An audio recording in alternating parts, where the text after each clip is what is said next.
धनंजय भाऊ, तुम्ही पुन्हा पुन्हा सांगताय हे प्रकरण फास्ट ट्रॅक कोर्टामध्ये चालवा, बाकीच्या आरोपींवर मकोकाच्या अंतर्गत कारवाई झाली, खटला सुरू झाला, तरी या प्रकरणातला एक आरोपी कृष्णा आंधळे जो अजूनही गायब आहे, फरार आहे, याचा शोध पोलीस का लावत नाहीयेत? तुम्हाला काय वाटतं?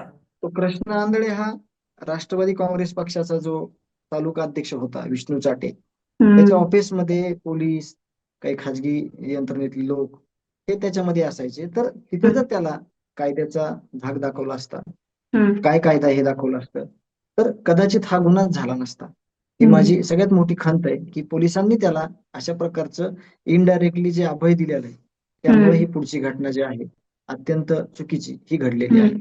एवढंच मी हम्म. या संदर्भात बोललो. आता खरं तर ह्याचं उत्तर मी याच्या हम्म. आधी देखील बोललेलो आहे. हे पोलीस यंत्रणेनं दिलं पाहिजे. त्यांनी हम्म. एक प्रेस घेतली पाहिजे आणि कृष्णा आंधळेच्या विषयी जनतेला सांगितलं हम्म. पाहिजे की तो कुठं आहे, हम्म.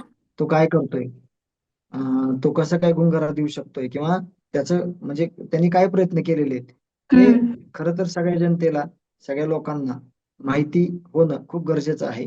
आणि मी हम्म. मागणी देखील तशी केलेली आहे तोंडी. आणि त्यांनी एक प्रेस घेऊन SP साहेबांनी किंवा यंत्रणेने किंवा हम्म. CID अधिकाऱ्यांनी ते सांगितलं पाहिजे जनतेपर्यंत की हा आरोपी नेमका कुठं आहे. हम्म.